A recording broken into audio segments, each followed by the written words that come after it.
Harap-harapan ang ginawang panduduro at pagbabanta ng China Coast Guard sa mga Pilipinong sundalo nang harangin nila ang resupply mission na halos nasa tabi na ng BRP Sierra Madre umaga noong June 17 sa may Ayungin Shoal. Sa loob ito ng Exclusive Economic Zone ng Pilipinas.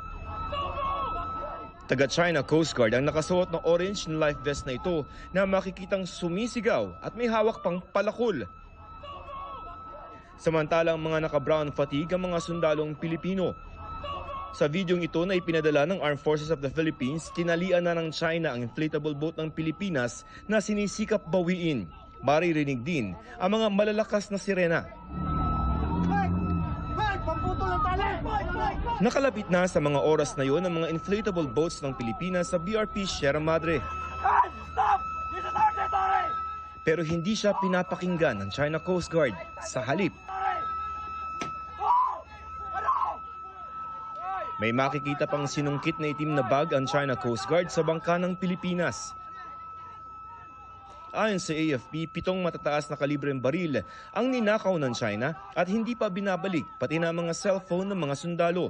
Ang 2 inflatable boat ng Pilipinas inipit ng 5 bangka ng China at sinampahan pa nila. Parang mga pirata na po sila dun sa mga ginawa nilang actions na yan. Habang nagkakagulo, 2 barko ng China ang biglang nagbukas ng laser papunta sa mga Pilipinong sundalo. Pero hindi lamang laser ang ginamit ng China, pati tear gas. Sa videong ito, makikita ang naputulan ng hinlalaki na si Seaman First Class Underwater Operator Jeffrey Facundo. Habang ginagamot, makikita ang bangka ng China na lumalapit pa. Tropa natin yun? Sa isa pang video, nanunutok ng mga matatalas na sandata ang China Coast Guard. Binuhusan sila ng tubig ng mga sundalong Pilipino mula sa BRP Sierra Madre. Maya-maya, isa sa mga Chinese Coast Guard pinagsasaksak ang inflatable boat ng mga Pinoy. Sa itaas na bahagi ng video, nakikipaghatakan ang mga Pilipino sa China Coast Guard. Sa isang bahagi ng kaguluhan naman, makikitang may binabato ang mga China Coast Guard.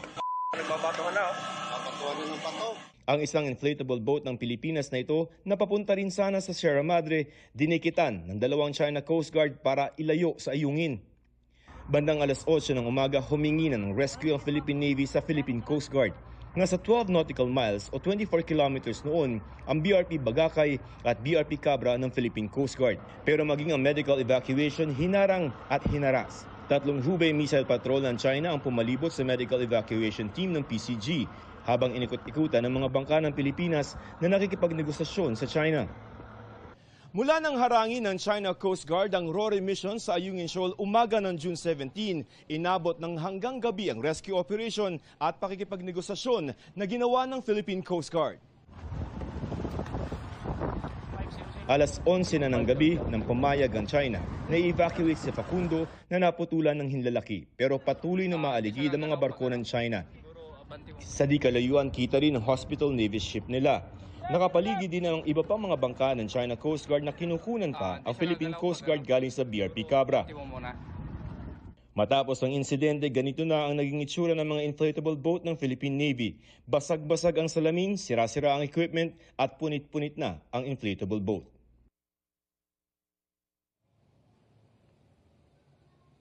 Pinapurihan naman ni EFA Chief of Staff General Romeo Browner ang katapangang ipinakita ng mga Pilipinong sundalo at pagtitimpi. Ayon kay Browner, hindi layo ng Pilipinas na magkagera. Emil?